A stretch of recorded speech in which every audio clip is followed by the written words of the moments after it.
pig pen lost its fencing, and there were no pigs to be found. At this point, I was beyond confused and getting very scared. I didn't want to be alone, and I didn't see anyone. Even though they lived on a small farm, the neighbors that had been visiting lived just across the dirt road, so I ran down our own dirt driveway across the road to their house, assuming that must be where they went. I remember getting more and more scared as I ran to their house, and I remember starting to cry when their house was the wrong color. It wasn't the faded yellow house it used to be. It wasn't even the right house anymore. Nevertheless, I banged on the door. I remember at this point I was crying quite profusely because I didn't understand what was happening, and I kept wiping my face, which was covered in dirt after I had been digging around under stumps and logs for snakes all day. When the door opened, a woman in her late 40s to early 50s answered, but I'd never seen her before. I started bawling uncontrollably.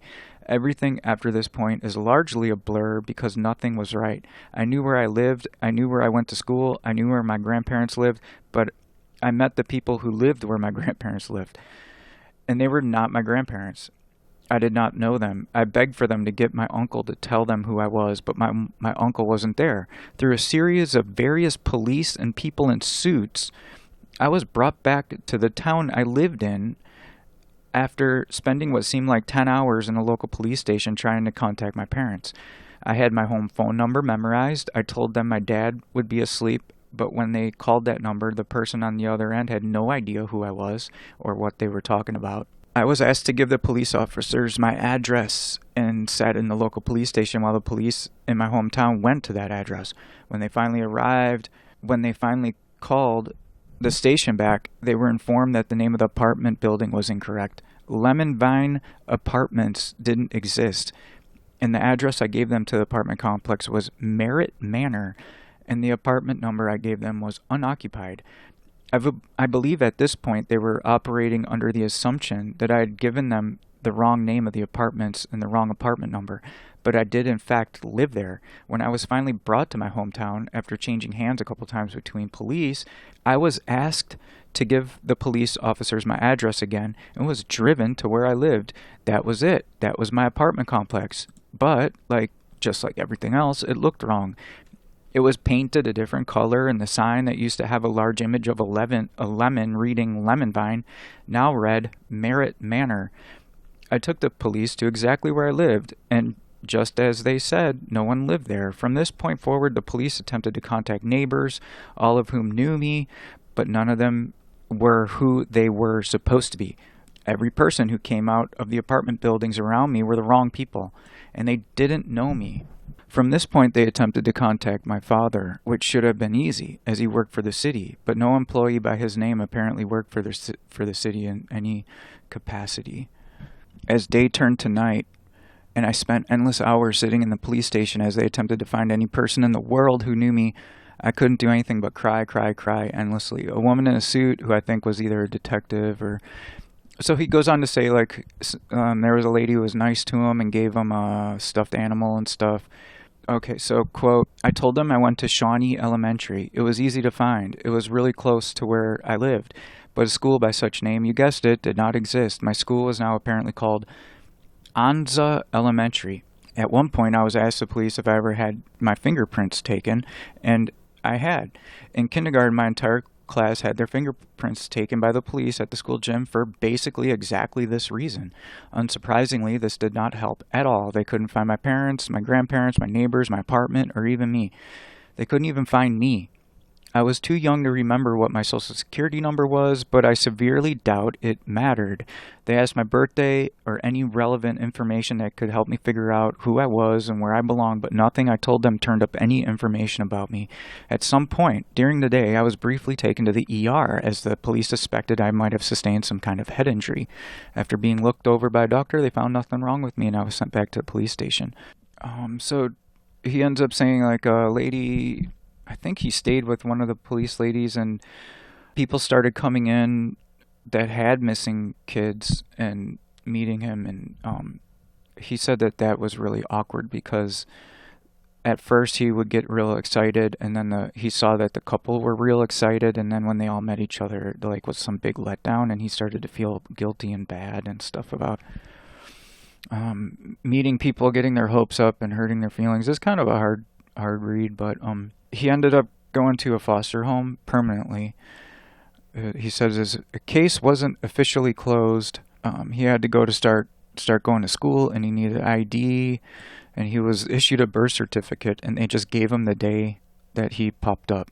He's like, I told them my real birthday, but they didn't. They just put the day that he popped up into this dimension, September 17th. Weird. So one of the last paragraphs, I'm skipping a lot. Everybody's free to go read this. He says, this story doesn't have a happy ending. I never saw my parents again. I was a ward of the state until I was 18 and went nowhere from there.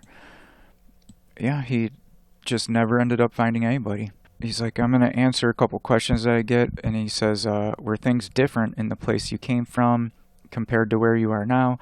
He says, I'm not really sure. I've been asked about countries, states, laws, planets, languages, and all that. He says, the fact is, I don't really know. I was 6.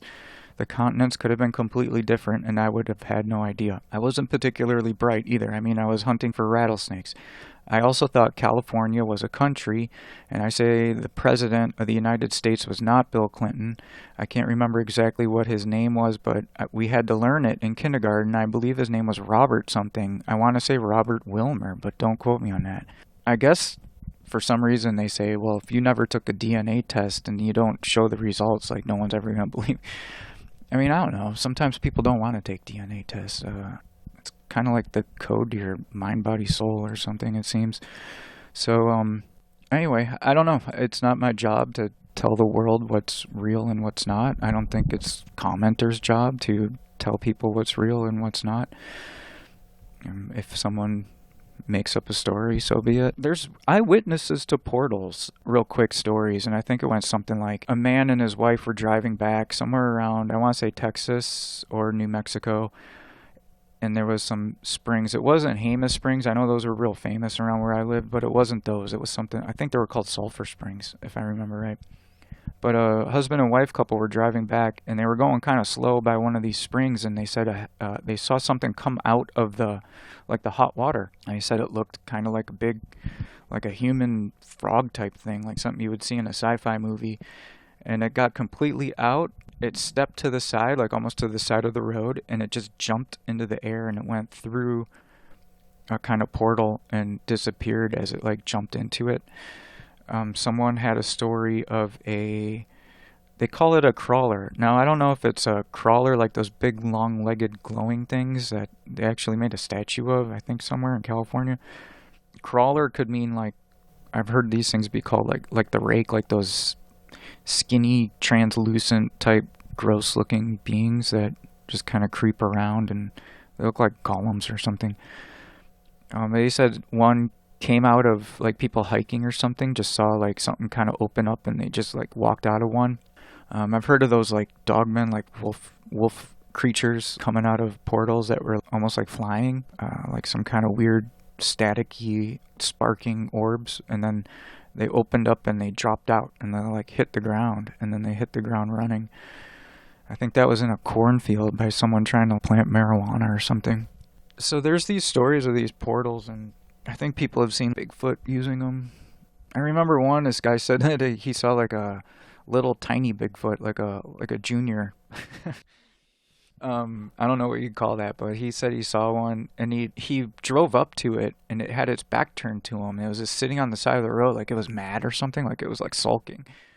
And he said he took his truck and he like slowly like bumped it, and the little angry Bigfoot let the truck bump him, like he knew it wasn't going to hit him. I think these things are kind of like psychic in some way, and they kind of know what you're thinking. And it knew the guy wasn't going to hurt him with the truck or something, which I thought was really interesting. And so he bumped it once or twice with his truck, and the thing finally like got up and it looked all mad, and he gave him a dirty look, and it just like walked straight ahead, and it just went into like some kind of opening in the air and just disappeared. Portals, I have no clue. And what's up with the guy losing his consciousness? It's anybody's bet, but after hearing all these weird stories, I'm starting to think that like consciousness is almost like a separate part of the human experience or something. I don't know.